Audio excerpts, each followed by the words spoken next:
And we're live on YouTube. So I know it's St. Patrick's Day, and I guess that's why I'm wearing green. That's pure coincidence, by the way. But today I've prepared something else for you guys, and then we'll catch up with some of the Irish tunes later in the week when it's actually St. Patrick's. But meanwhile, hey, how's everybody doing today? Hey, Dylan, how are you?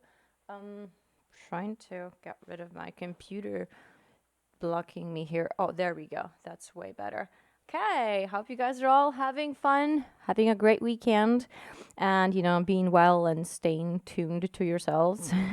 um, Today we're gonna do some covers of my favorite band, one of my favorite bands, obviously. So the Rammstein, woohoo! I've got to know them when I was in grade 5, so that's a long time ago. Anyway, so let's begin with their new hit.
So that was Deutschland, and usually they end with like Die Sonne as well because it's like the anthem of Rammstein. Now, hey Mark, how you doing?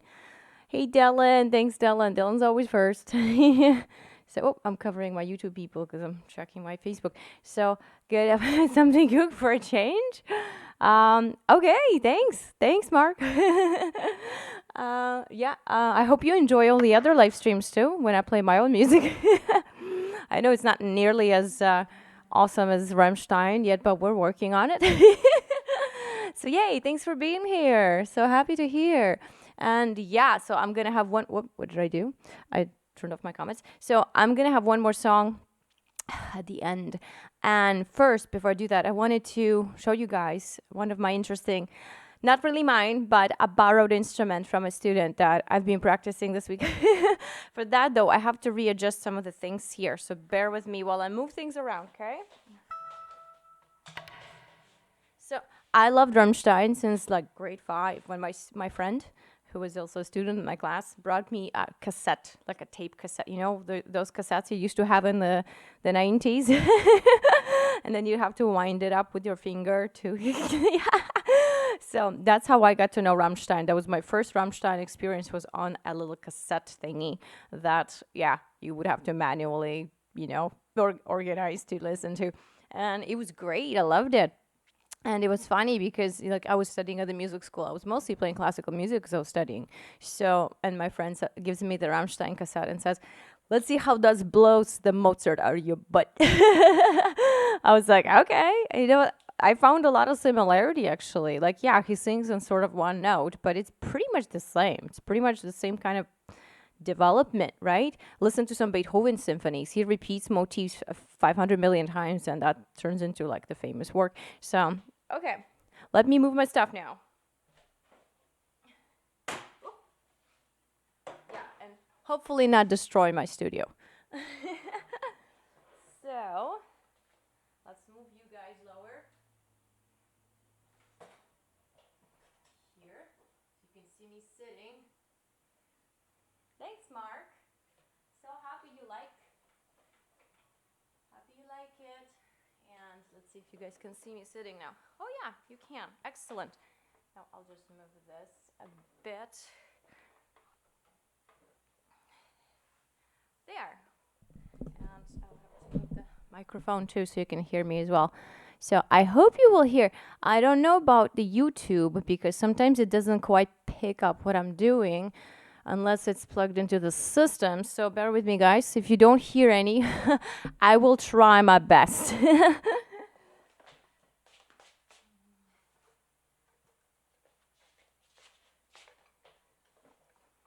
So today's all about metal and meditation and how do the two come together. To me, honestly, the two things are kind of one and the same because, yeah, a lot of the metal that I like, that I've heard, is transcendental and shamanistic, and that to me is perfectly excellent because I myself find zen when I rock out like that, right? So look at this. This is called the Erhu, and you guys have seen it in my previous live streams. Unfortunately, you can't see the whole instrument because I'm sitting pretty far close, I mean.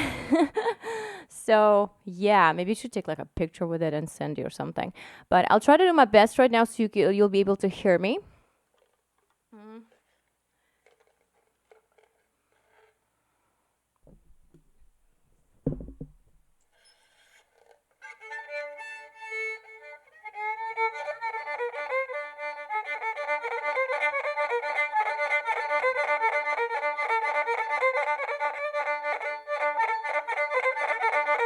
Okay, so the way you play it is that you have to keep your bow very straight and make sure that you're doing two moves because there's two strings, A and a D. So make sure you're doing the right move for each, like this.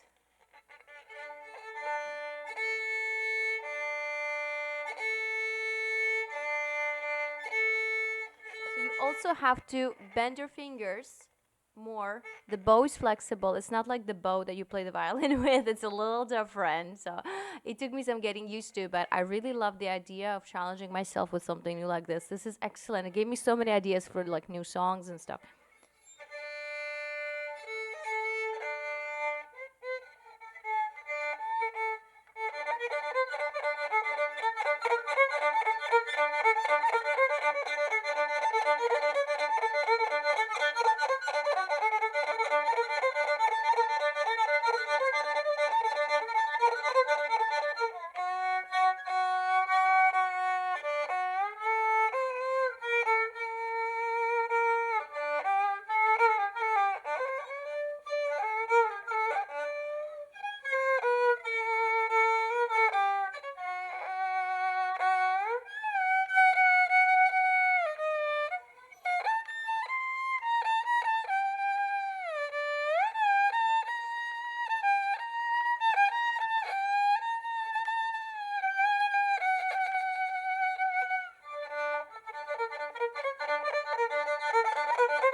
It does harmonics too. So same technique as violin. You just have to be very light on your finger, precisely in tune, and quick bow speed. So yay! Now, I know I'm sitting kind of weird because I want you to hear my Erhu as well. I've prepared a track that is about 6 minutes long. It's just a drone. It's literally just the melody, not melody, but it's just a drone. So I actually have my students practice their scales that way. It really helps with ear training. So happy to be. Oh yeah, I saw that one already. Okay, thanks, Mark. So it really just plays one note, like it goes between D, I, D. And that's what you hear on the track. The track is by a cellist.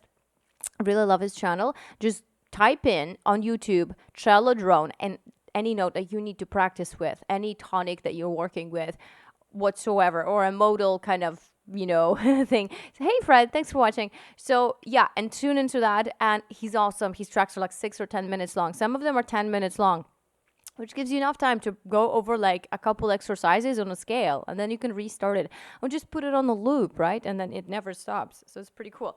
I remember practicing this way with my ear training back home and at York when we did our first year musicianship training course. So yeah, we had a TA who is now really, really famous for like his tube and throat singing on YouTube. His name's Alex Glenfield. Google him, find him. He's so awesome. He used to be like more of a trumpet player, but then he got really interested in these like singing styles from Mongolia and all these other places. So the places that I really love and am inspired by to write my music too. So check him out, you guys. And meanwhile, I'll try to kind of recreate the experience for you. And I'm just going to jam on top of a drone. Hopefully it won't be too loud and won't drown me out. So if it does, I'm sorry, YouTube. If you don't hear it, go to my Facebook and watch it there, because I honestly can't tell if the acoustic's gonna cut through. Here we go. Here we go. That's it. Let's jam.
Cool. I'm so glad we timed it together. Well, honestly, I heard it going a little softer, so I figured that must be the end. So, I'm still learning how to play this beautiful instrument. Thanks to my student Wilfred, I have it for like 2 months, so I have like a few more weeks left. While it took me time to figure out how to make sound on it and properly. I hope you guys could hear that. Hope it worked for you. Hope it was interesting. I can play Rammstein on it. You can technically play anything on it. So what's the range? The range is pretty limited comparing to violin. The lowest note is D. It's tuned to D. Higher string is A, and it's a little flat. I'm not gonna fiddle with that right now, but it's a little flat. I'm gonna tune it up. It can go pretty high.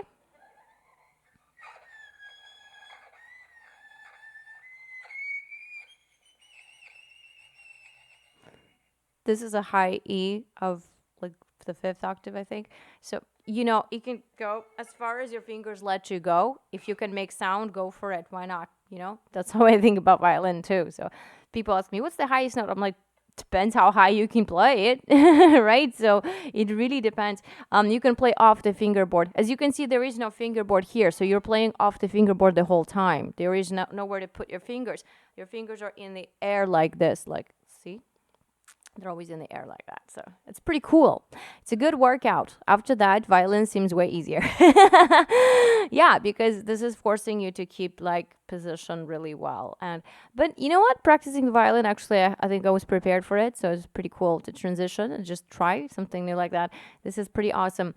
Yeah, also the bow has to be very straight and has to be parallel to the floor. So when you're bowing, it's going straight, right? It's going like this. And that was not too hard to learn either because on the violin we have to keep it straight as well. It's just at a different angle. It's like this, right? And going the other way. Just translate your movement. And when you're bowing, the one thing my student showed me is that you have to, when you come back with the bow, this is a very opposite from the violin. In the violin, we don't bend that wrist ever because it doesn't work for you, right? It doesn't help. When you come, because you're holding the instrument this way, the other way, you have to bend your wrist when you're coming back with the bow. You guys might not be able to see me do that, but like rewatch the video, you'll see it. You'll see. It's very different, totally different muscle use. And the way to relax is like this. There, actually, Wilfred told me once, he's like, I always thought in my life that they played it like this just to make it look beautiful, but it's actually technique that makes better sound.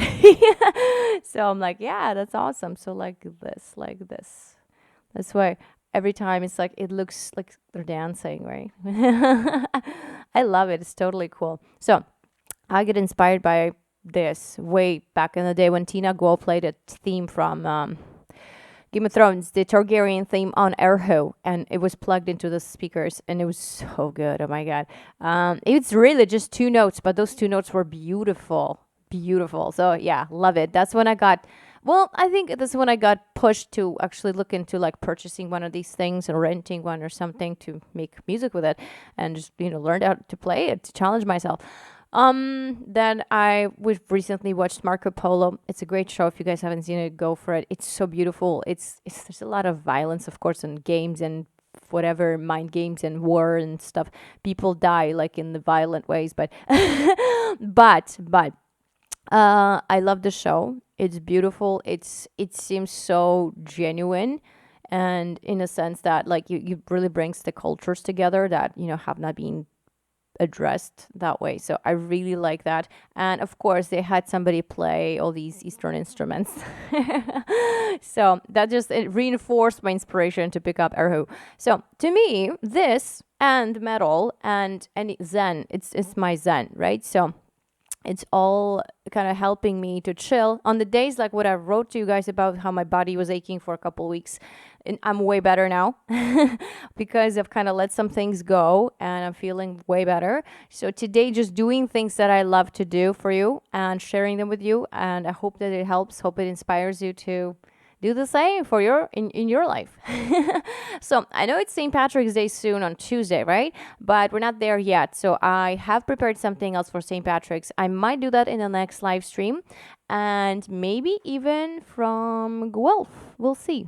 I'm going out in the woods this week, in the middle of the week. So yeah, if I get a chance to do like a little video for you guys, I'll do it. So yay. Why don't we go back to one more cover by Rammstein? Let me just move my stuff again. Let me move my things one more time.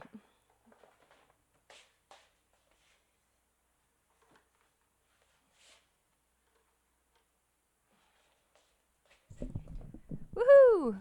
So now you can kind of see my waistline. Sorry about that, guys.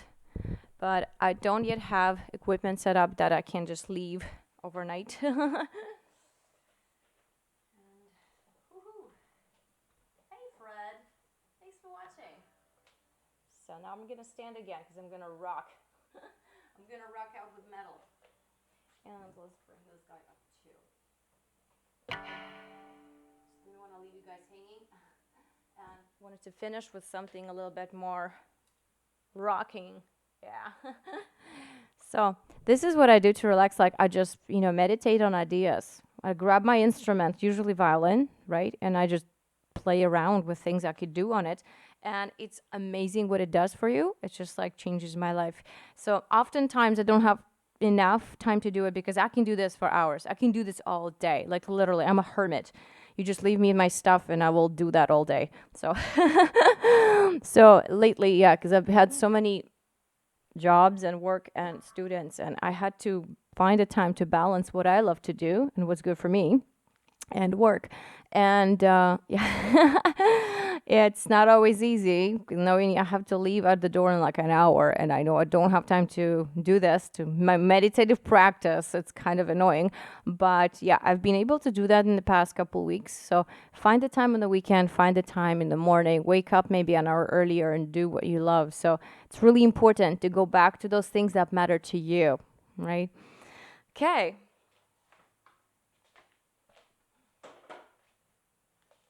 So how is the balance on the first song, guys? Did you hear me okay? Let me know. Give me some thumbs up in there if you do. Okay. Okay, now this track, I haven't looked at it in a while, but I love this song. To me, it's like the anthem of Rammstein, basically. So here we go. Sonne.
This is kind of a chill arrangement from what I remember. So I think I downloaded it from like a fan post or something. Sounds awesome. Thank you, Tommy. Glad you made it. So Douglas, thank you. Nelvin, thank you. I love what you do. Keep it up. Never a dull moment with your music choice. Oh, thank you so much. Well, see, Nelvin, it's the thing is I like so many things. I'm a composer, so I grew up listening to like everything. So including, from the classical background that I'm officially trained in to like cinematic, gypsy, rock, metal, everything. Like you name it, we do it, right? So I don't think it's easy for me to just pin down one thing I like because I like so many. And I absolutely love folk music and all the cultural references. That to me, that's what makes it alive. And you know what? The same was true for like Beethoven and all those composers, Chopin, Brahms. They borrowed from the folk music, like borrowed. They took the melodies they heard, right? And they would make them into classical works because that's the soul, that's the heart and soul of the people, right? So folk music, right, in my culture that's very prevalent too. There's a lot of singing a cappella, yeah, because like we're an agricultural sort of people, so like whenever we work in the wood in the god, what am I saying, whenever we work in the fields, we would like sing too, yeah, and everybody would join in. So it was pretty common. I think every culture does that. Whenever you're doing something, you start singing.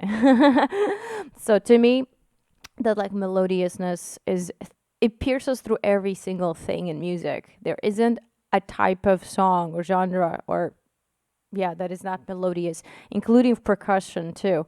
Every percussive melody is just super awesome.